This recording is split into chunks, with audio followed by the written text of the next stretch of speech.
Usapang hindi mo kailangan ng suporta ng iba para abutin yung pangarap mo. Bakit di mo kailangan ng suporta ng iba para abutin yung pangarap mo? Yo, what's up mga idol? Usapan totoo tayo ngayon. Di mo kailangan ng suporta ng kamag-anak, kakilala, kaibigan para dun sa pangarap mo. Ayun yung totoo. Bakit? Kasi madalas, sila pa ang unang hindi maniniwala sa'yo. Ayun yung katotohanan. Naniniwala ako na ang tunay na tagumpay nagsisimula sa sariling pagtitiwala. Hindi sa like, hindi sa palakpak, hindi sa approval ng iba. At naniniwala din ako na mas malalakas ang taong naninindigan kahit walang nagtitiwala sa kanya. Walang sumusuporta para gawin yung pangarap niya. Tuloy-tuloy. Bakbak. Doon kasi nasusukat ang tunay na tapang at paninindigan ng isang taong naniniwala sa kanyang sarili. Ayun yung magpapalakas ng loob mo. Kapag walang tumutulong, walang sumusuporta, huwag kang panghinaan ng loob. Game lang. Natural yun. Hindi mo kailangan sila para gawin yung pangarap mo. Kahit walang sumusuporta sa'yo, go lang. Ayun yung sarili kong paniniwala na ewan ko lang sa'yo kung paniniwala mo rin yan. Kasi kung paniniwala mo, yung pinaniniwalaan ko ngayon, sabay tayo. Let's go. At ayun yung mga sign na ikaw dapat gumawa ng paraan para sa sarili mong pangarap. Para sa sarili mo.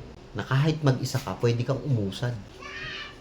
Na kahit tahimik lang, na pwede kang sumigaw ng tagumpay balang araw. At tandaan mo to, hindi mo kailangan ng maraming suporta sa simula. At kapag nagtagumpay ka, pustahan lahat yan sasama sa'yo sa ending. Di wow. Kaya huwag kang matakot kung walang sumusuporta. The only thing you need to do is yung magtiwala sa sarili mo na hindi mo kailangan ng suporta nila dahil may sarili kang time. Kaya tandaan mo yan huwag kang matakot kung walang susuporta sa'yo. Ang mahalaga, buhay yung apoy, yung eagerness mo dun sa pangarap mo. O tinatawag na burning desire. Gawin mong gasolina yung doubt nila. At kapag nandun ka na sa tuktok, balikan mo yung sarili mo, yung nag-uumpisa ka pa lang. At sabihin mo sa sarili mo, buti na lang, hindi ko sila hinintay. Diba? Ganun katatag yung paniniwala natin doon sa pangarap natin. Na kahit di na natin sila kasama, is nagtutuloy-tuloy tayo doon sa pangarap natin na gusto nating marating. Diba? So, huwag natin kakakalimutan na yung paniniwala sa sarili is napaka-importante para sa atin. So, hanggang dito na lang. Bye-bye! Huwag nyo kakalimutan suportahan yung aking small business na Ihawan. Pasyalan nyo naman ako doon.